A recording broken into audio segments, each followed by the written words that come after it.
Hi, welcome back to Talk of the Town. If you're searching for a job in IT or want to learn a little bit more about it, you want to hear from our next guest. This is Cole Younger. He's with Younger Enterprise Systems, the president. Thanks so much for being with us today. Thank you for having me. Glad to be here. Boy, what a field where there are some growing opportunities, and I want to chat a little bit about the what. What is available for people who are seeking IT jobs? Well, I have an ulterior motive for bringing this up because I'm actually actively looking, recruiting for techs. It's a very busy field in the Madison area. And I think the three things that come to mind immediately are people that are in IT programs, lots of them. You've got Madison College, UW obviously, some of the local private colleges like Herzing. I've hired out of all of those. And so people coming out of those programs looking for a job, a lot of times they get into this catch-22 where they need experience to get a job, but they need a job to get experience. My company is a great place to get that experience. And we also have people also in school, for example, internships. This is the time of year when they might be looking to make a few bucks and get some experience. And lastly, I've seen quite a few people making career changes. Oh, sure. Looking to get in the IT field because it is a pretty interesting and fairly lucrative field. Great. Boy, I love what you say about needing a job to get experience and experience to get a job. What a conundrum, right? How frustrating, yeah. Right, exactly. And I think lots of folks can relate to that out there. You mentioned an internship opportunity. What would be the difference between an internship job and an entry-level job?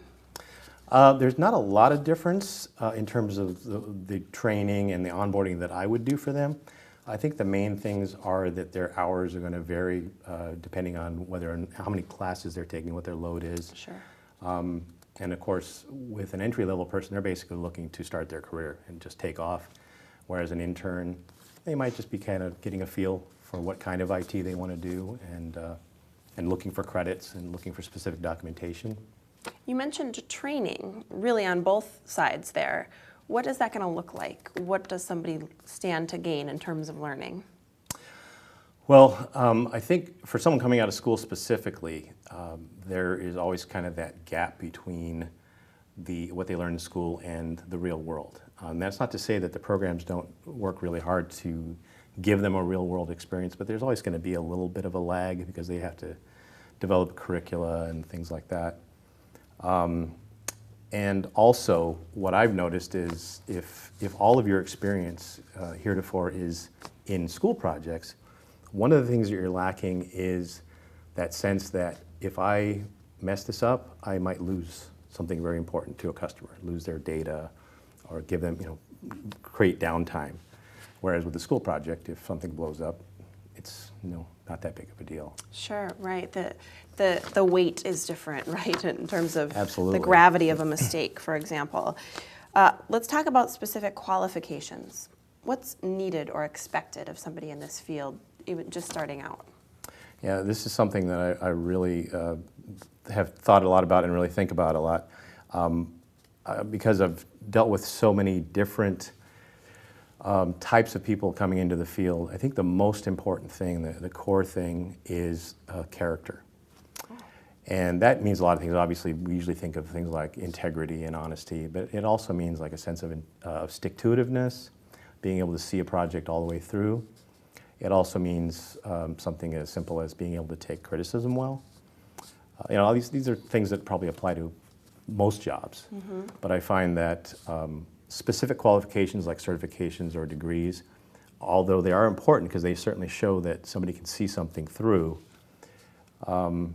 it's not as important as knowing that somebody is willing to be mentored in a new field, and they're not going to be bringing bad habits or something like that to you. Not the answer I expected you to say, but an interesting one. You almost need that grit to see it through to the end. So maybe you answered this question, but are you hiring specifically? It sounds like you are. And what kind of candidates really are your ideal candidates at this time? Yeah, I am definitely hiring at this time. And what we're looking for, besides the character that I mentioned, which is, I think, the most important thing, is a real passion for technology. And we'd be looking for evidence in their background of that passion and that really deep interest. So where someone may not have a certification from Microsoft or Cisco, for example, if they send me a cover letter or a resume that says, oh, I built a system in my home that lets me stream or lets me record and then stream video to my TV through my computer, that's a tough project. If they can prove to me that they have learned something really difficult and powered through it, I'd be a lot more impressed by that and willing to give them a shot. And we bring everyone on in the same way. They're going to be kind of sandboxed when they first come in. There's going to be a very limited scope as to what they'll be able to do until we see how they perform. So if someone can demonstrate that passion and character through their references or what have you, and through the interview process, of course, then they're going to be at the top of the list. I love that. So if this is a hobby or a passion of yours, maybe give Cole a call. Again, he's with Younger Enterprise Systems. Thank you so much for sharing this with us. Thanks, Jessica. Such a need in the community right now. You're watching Talk of the Town. We'll be back after the break. Stay with us.